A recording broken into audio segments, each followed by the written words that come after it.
Hello, welcome to White Birch Tarot. This reading is for approximately Saturday, December 2nd. I almost said the 12th. No, December is the 12th month. Anyway, I am going to read a quote to start off with.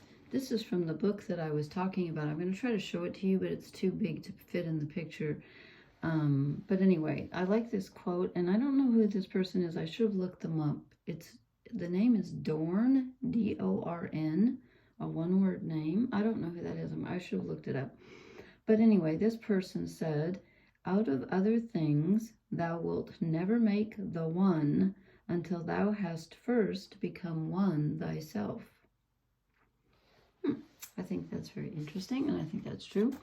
So I'm going to try to hold this book up, but I have to hold it crooked because it's too big. Jung and the Tarot, An Archetypal Journey by Sally Nichols. And I'm finding it very interesting. However,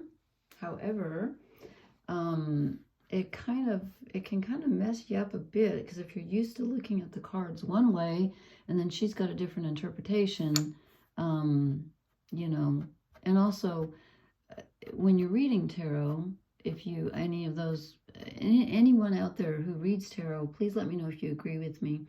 I mean, you can't just say this card means this, because all the cards have to be taken in context. So it completely depends on what's going on in the sky. It completely depends on what other cards the cards come out with. You know, it's like a jigsaw puzzle. The piece is going to be different depending on the rest of the puzzle. Okay, so tonight, I didn't print out a chart, but we have some interesting things going on in the sky. So I'm just briefly going to tell you that the planet Mercury, which rules our thoughts and our communication, has just moved into the sign of Capricorn at like 1 degree. So it's sextiling, which is a positive aspect, the planet Saturn, which is at the beginning of Pisces. So that links our solid rational thought with our imagination. So it's kind of opposite what we had a few days ago when we had the full moon in Gemini and everything was kind of mixed up. This helps us order our imagination. And in fact, our imagination and our rational thought are working hand in hand. And Mercury is also trining, which is a very positive aspect where the energy flows freely. Jupiter, which is retrograde in Taurus. So that also helps ground our thoughts and may give you some very practical solutions to whatever you're thinking about. So a good time to ground your imagination, and if you have an idea for something artistic, good time for that.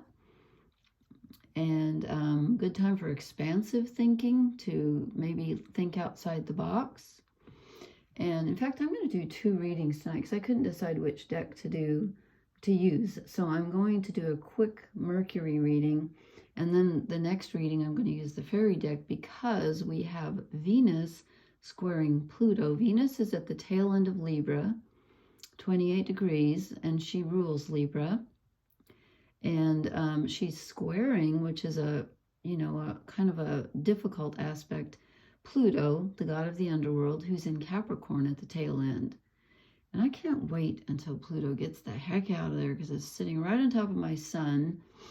And then it moves over my Chiron, and it's just been HE double hockey sticks. Anyway, so I'm going to do 2 quick readings, one for Mercury. Or should I? I could combine them. I'll tell you what I'm going to do. Okay, I'm changing everything up. I'm just in a really changeable mode. I'm going to do a reading, and then I'm going to, because I just feel like there's 2 different things going on. I'm going to do a reading that I think is going to focus on Mercury, but it's up to the cards. And then I'm going to draw 3 fairy cards for Venus squaring Pluto. So I'll just do a few. I usually draw these ahead of time, but I just had I was going to do something different, and then I changed my mind.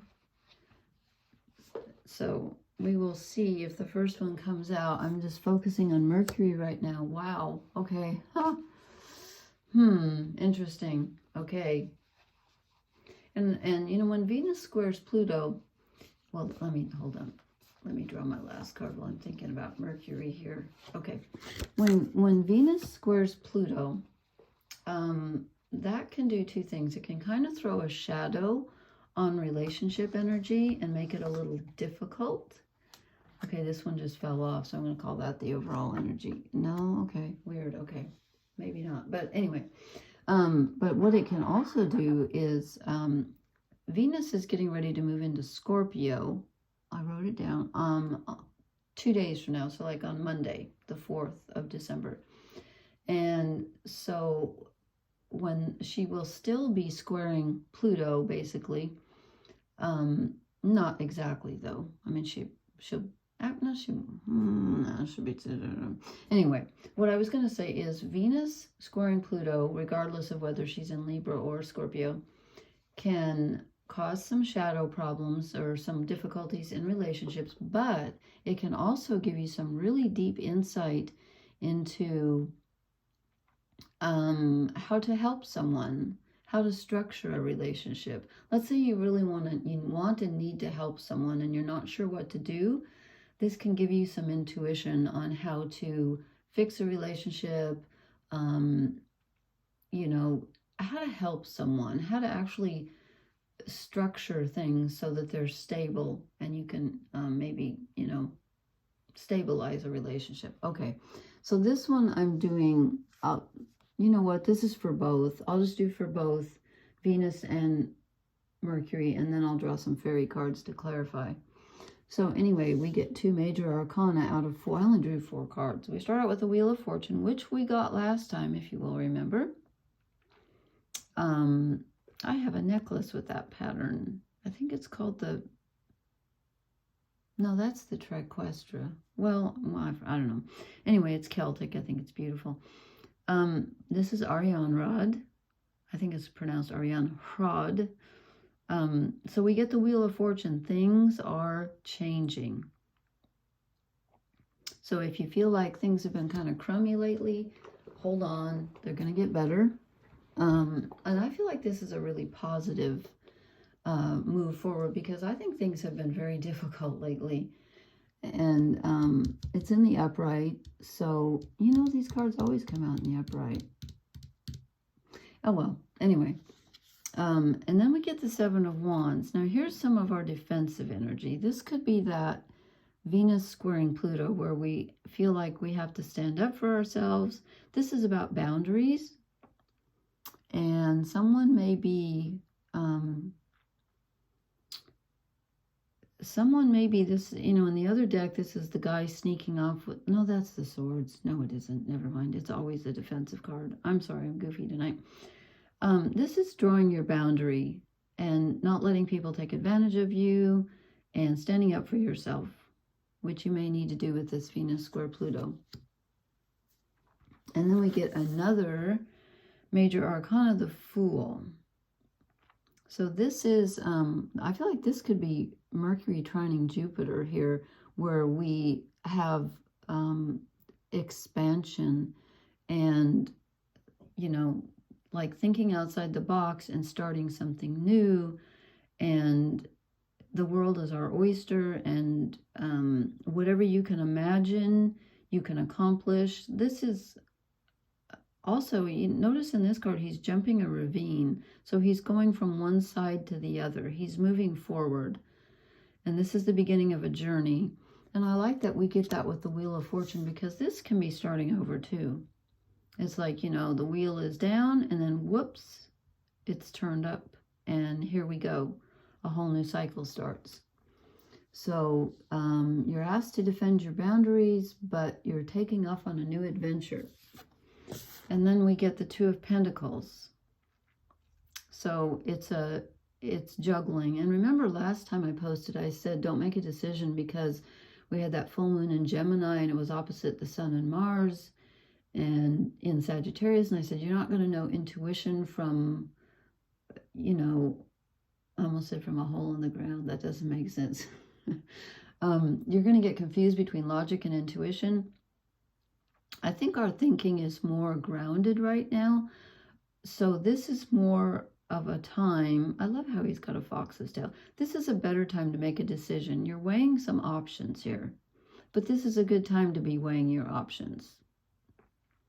And you might even be able to make a decision, although you're going to have to juggle two things. And you may have to take the other someone else's perspective into account with that Venus square Pluto. So you may not get exactly what you want the way you want it, but it looks like you're at least aware of your options, and you're you know, you're kind of sussing them out, as we say. And I think you might be making a decision. And this one fell off the top, so I'm not quite sure about this, but it's the Two of Cups. So it's another two, so I kind of feel like it goes.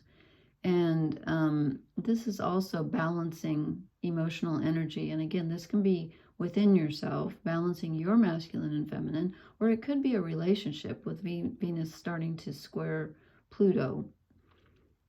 So, but it's positive. I think it's, I think it might bring matters to a head in a relationship where you are defending yourself, and that's good because you're setting a boundary, and that could, you know, that could change everything. That could move things forward for you, maybe not for the other person, I don't know, but for you, and that could change, you know, one small step of setting your boundaries can change everything and give you some confidence. Let's see what I don't know why I'm drawn to the fairies tonight. I was gonna just do the fairies, and then I thought, I don't know. They can be tricky, but I'm really feeling them tonight. So, yeah, we get a tricky. The Lady of Leprechauns. And I'm going to have to look her up because I'm not super familiar with her. Okay, I'm trying to focus on this Venus square Pluto here. What do we need to know with Venus squaring Pluto coming up? The Lady of Joy. Okay, I didn't expect that, to be honest with you. I didn't expect. Okay, this is a weird reading. And then we get the boy, child energy. Okay, let me look these up real quick. And these three, these don't seem to go together at all. But hey, what do I know? I'm just going to read the key words. I'm not going to read the whole thing. Clear sight, foreknowledge, and fairy gifts. Okay, well, I said that Mercury was going to be in good aspect to Saturn and Jupiter. So Jupiter gives us great insight and great foresight. So this could be the Mercury trining Jupiter, where you take your mask off and you're able to see. And then we have, why did I just put the book down? Well, the Lady of Joy is self-explanatory. We need some joy. And I don't normally think of Venus squaring Pluto as joyful. So maybe this is that Saturn energy sextiling, the Mercury energy sextiling Saturn and Pisces. So this is getting in touch with your imagination and being able to ground it into reality. This is really good, excellent for anything artistic that you want to start, or, you know, any new project. And we got the Fool, so go for it. And then we get the boy. And I just want to read real quick, looking for the book that's in my lap. Nothing wrong with me tonight. Adventure, freedom, and youth. Okay, the eternal boy is like Peter Pan, the boy who never grows up. You know, that's interesting because I was listening to an astrologer, whose name I forgot because I actually fell asleep in the middle of it, and it wasn't his fault. He wasn't boring. But he reminded me, he had one of my favorite books by Liz Green called The Astrology of Fate.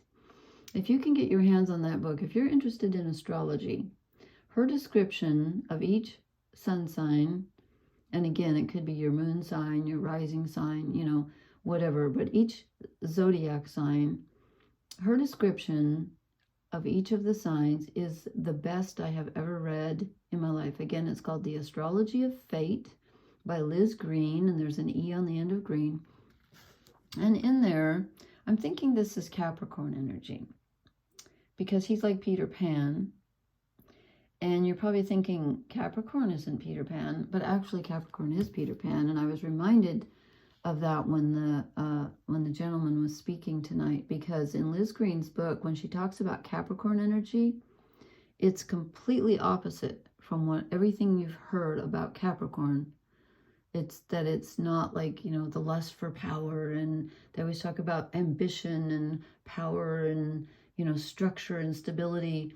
And when I remember when I was a child, I've been into astrology since I was a child, and I remember thinking that they must have written down my birthday wrong because I couldn't possibly be a Capricorn. And then I read Liz Green's book, and she talks about Capricorn as being exactly this. It's energy that the point is that it's trying to stabilize, but it doesn't want to. It wants to stay forever young, and it thinks of everything as a dress rehearsal. And it just flipped the whole idea of Capricorn on its head, but it fit me perfectly. And I was like, yes, now I get it. So if any of you have planets in Capricorn and you've always thought it didn't fit you, that's because the other astrologers, the way that it's been described is not exactly the way that it is. Capricorns do have a very youthful, intuitive side, and they tend to, I want to use the word eschew, E-S-C-H-E-W, they tend to not want to engage with reality until they're forced to, which is why a lot of Capricorns don't grow up until they're older. Okay, let's see. Do we need an oracle card? We kind of don't because of the fairy cards, but I just want to choose one. Nope, not that one. I'm picky tonight. Okay, this goes with the Wheel of Fortune. Fork in the road. I do feel like we're reaching a fork in the road. I really do. And I don't know if it's because Pluto's getting ready to, it's at the tail end of Capricorn, which is so important for the world, for everyone. And it's, I forget when it moves into Aquarius. I think it's in January. Personally, I can't wait. But yeah, we are at a fork in the road. So, and here's the fork, the Two of Pentacles, the Two of Cups, the Wheel of Fortune, the Fool. There's a big shift coming in as planets get ready to change signs, and somebody goes direct at the end of this month, and now I forgot who. I think it's Jupiter. So anyway, I hope this was helpful. It's kind of all over the board, but so is the energy. Okay, I think that's it. Please hit the like, share, and subscribe buttons. I don't know why that word's so hard for me to say, and I will talk to you later. Thank you so much. Blessings. Good night.